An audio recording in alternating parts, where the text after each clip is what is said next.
you think you are? I'm Gogeta. Kakarot and Vegeta have fused together to win this.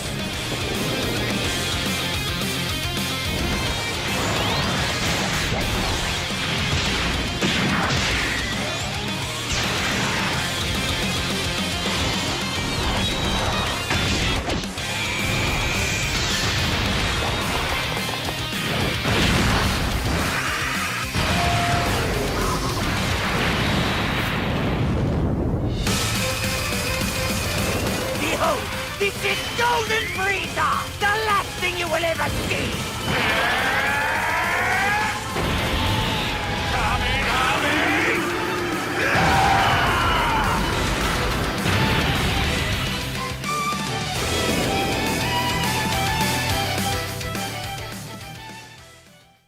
Alright, Dokkanners, it's time for yet another celebration. Coming off of the GDC, we have the Transcendent Dokkan campaign. This is the replacement for Tanabata, and as you can see on your screen, it is Tech, Golden Frieza, plus Gogeta. A tag switch from the Broly movie. What an insane pull. With an insane tag unit comes an insane leader skill. We have movie bosses or movie heroes. Ki plus 3, HP plus 200%, and attack and defense plus 170, plus an additional HP attack and defense plus 50% for transformation boost, gifted warriors, or inhuman deeds. You get a little bit of both with this guy. You get a little bit of villains, a little bit of heroes, and this really plays into his passive. So let's start off with Frieza's passive.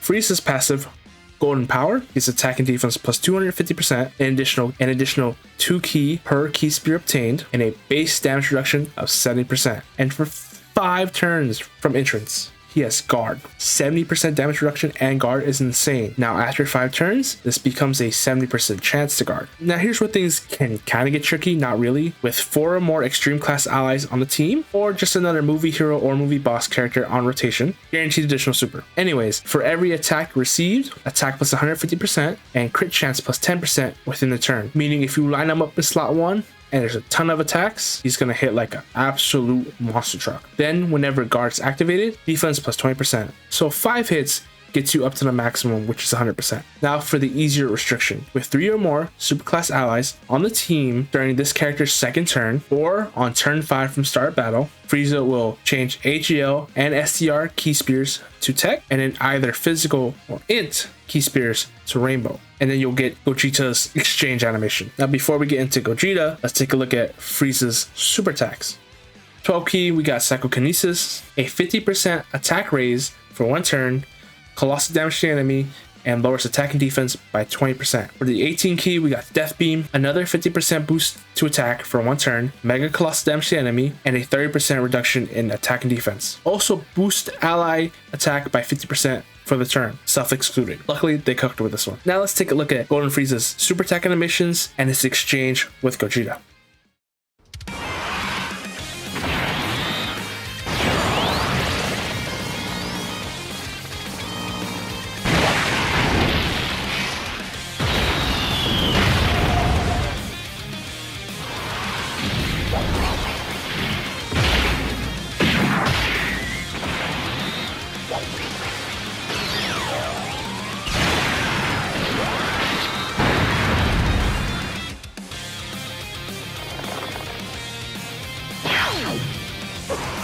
Think you are? I'm Gogeta. Kakarot and Vegeta have fused together to win this. Pretty solid, right? Anyways, Frieza also comes with an active skill. Frieza's active skill, Golden Frieza's Pride, is max ki, defense plus 400%, and is a taunt. This is an insane defensive active skill. Locked behind a pretty bad active skill condition. You need 4 or more extreme class allies on the team. And as of right now, unless you're running Omega Shenron's team, chances are you're not going to use this one. Now let's take a look at this active skill.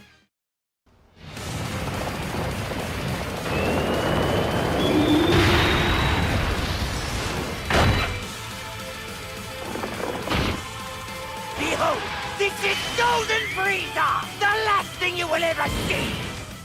Pretty cool. Honestly, when I first saw it, I thought Frieza was gonna cry at the start of it. Now from Frieza, we move on to Gogeta. Gogeta's passive skill, Gogeta's power, gives the following: key plus 6, attack and defense plus 250, an additional 1 key per key spear obtained, attacks effective against all types, and a 50% chance to dodge. With 1 key spear obtained, Gogeta full heals. So as long as you don't pull out Gogeta, you'll always have a full heal in your back pocket. On top of the 50% dodge chance, with 3 or more superclass allies on the team, or another movie hero or boss ally in the turn, Gogeta gets 40% damage reduction. Not super helpful in today's meta, but you know, better than nothing. Mostly for the normals. When Gogeta attacks with 20 or more ki, he gets an additional attack and defense plus 200% and a 70% chance to crit. When using his active skill or attacking with 24 ki, Gogeta gets an additional attack plus 150% and guaranteed crits. Now here's where he gets insane. For every key spear obtained, Gogeta gets an extra 5% chance to dodge, an additional attack plus 10%, and he supports allies by giving them 10% defense when attacking. Meaning with 10 key spears obtained,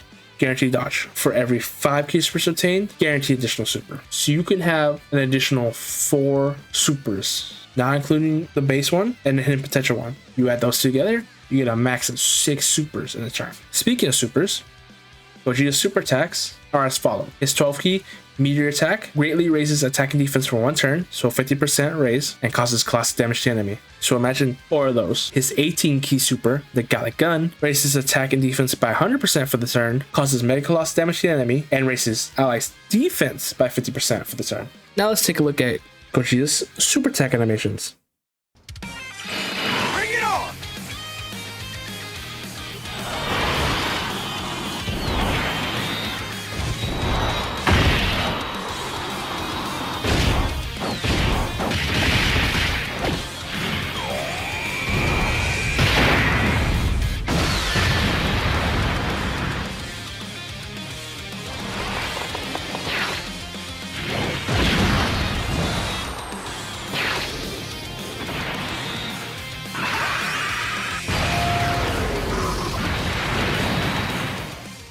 Some really good animations, kind of like an upgrade of the 5th anniversary Gogeta. Now from his super attack effects to his active skill effects. Gogeta's active skill, the Kamehameha, raises attack by 540% temporarily and causes ultimate damage to the enemy. It also gives defense plus 540% and changes all key spears to tech for 1 turn. And on top of that, conditions super simple. 3 or more superclass allies. This is the one you're probably going to use most of the time because let's be honest, you're doing a ton of damage, you're giving a ton of support, 230% defense on top of the 50% you get from his 18 key. Gogeta is guaranteed to dodge because you're grabbing 23 tech spears. And if you can't dodge, he's got 540% defense. So really busted active skill. You really can't go wrong with either one. Let's take a look at the active skill animation.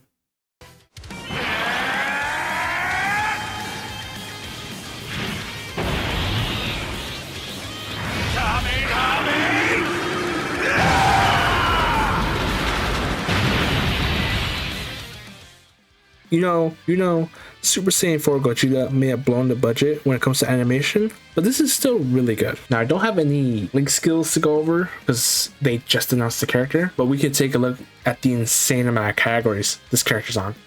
So for categories, we have movie bosses, movie heroes, transformation boost, gifted warriors, inhuman deeds, full power, wicked bloodlines, Dragon Ball seekers, terrifying conquerors, target Goku, revenge, space traveling warriors, mastered evolution, sworn enemies, super bosses, successors, fusion, Kamehameha, final trump card, powerful comeback, time limit, accelerated battle, fused fighters, superheroes, and earth protecting heroes. Just a ton of categories. Could you imagine if this wasn't like a tag and this was just one into the other? It'd be on like 2 categories. Now the age-old question, should you summon? Absolutely. An insane amount of categories and abilities, and this is probably, I say probably because we don't know if they're gonna do anything else, the last major celebration until New Year's. I don't know what they're gonna do for heroes replacement, and I don't know if they're gonna do anything else, right? I can't guarantee you they won't just drop something on us. This might be your last chance at like a super busted unit for a while. As always, thanks for watching. Does the new character live up to your expectations? Were you expecting someone else? Let me know in the comments down below. As always, don't forget to like, comment, and subscribe, and I'll see you in the next video. Sayonara.